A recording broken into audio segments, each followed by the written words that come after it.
Today, I'm going to show you how to set up a sorting classification activity. This idea is for adults and for kids to set up to give you some ideas. Classification and sorting skills are, super fun, and they also have so many positive things for child development. They provide opportunities to count, to classify by size, by shape, and they kind of just develop a lot of problem-solving skills as children get older. So I thought it might be fun to show you a simple way to do this. So in this jar, I have a couple different things. I have some balls, little wool balls that have different colors, circular, so there's a shape for you. I also have some bits of paper that are cut into squares of different colors. And I have some bits of paper that are cut into, let's see if I can find one for you, triangles.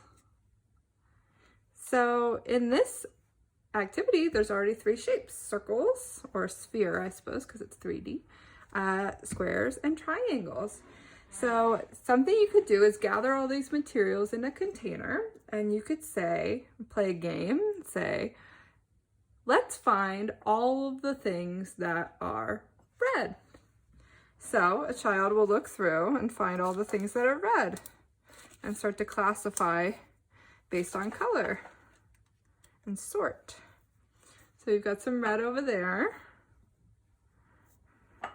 And then you could keep going and said, okay, you found some red things. Can you also find the yellow things in this jar? So they come and they find some yellow things. There's some yellow things.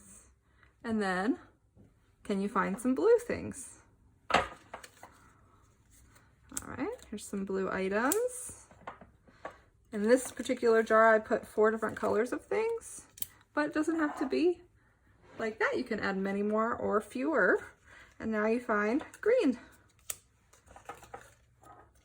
And it doesn't matter about shades. That's another opportunity to build vocabulary and compare and contrast different shades and different colors.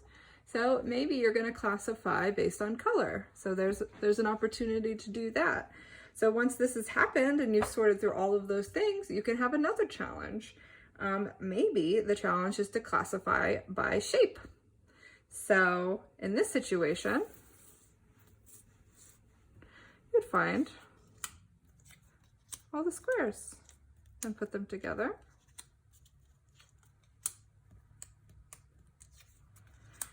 All the circles or spheres, and all the triangles.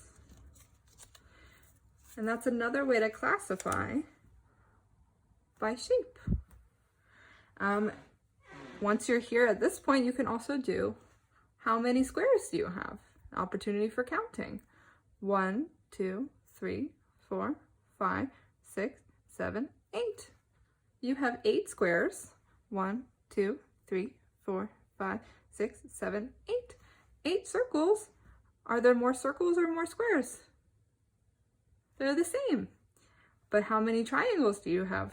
1, 2, 3, 4. 4 triangles.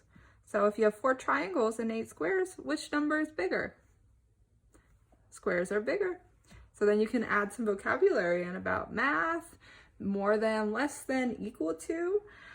Something that you can also do with simple materials like this is to make a pattern, which is also another math skill and problem-solving skill. So let's make a pattern out of the circles. So let's go blue, red, not red, green, blue, green, blue, green, blue, green. You have a simple pattern here. What comes next in the pattern? Blue. Can even get more complex and add in a third color to make it a more complex pattern. So let's do yellow, green, blue, red, yellow, green, blue, red. What comes next? Yellow, green, blue, red, yellow, green, blue, red, and yellow. So you're filling in the blank and figuring out what comes next. So that's a pretty important math skill. So yeah, there you have it. There's a few activities you can do with some different colored shapes, pieces. You could do this with different toys. You could do it with buttons. You could do it with coins. You could really do it with anything. And like I said before, it doesn't matter really the color or the shade of the color. If you have a bunch of things that are different shades of green, for example, in the end, it helps you learn some skills in classifying and comparing and contrasting. Have fun sorting. Good luck.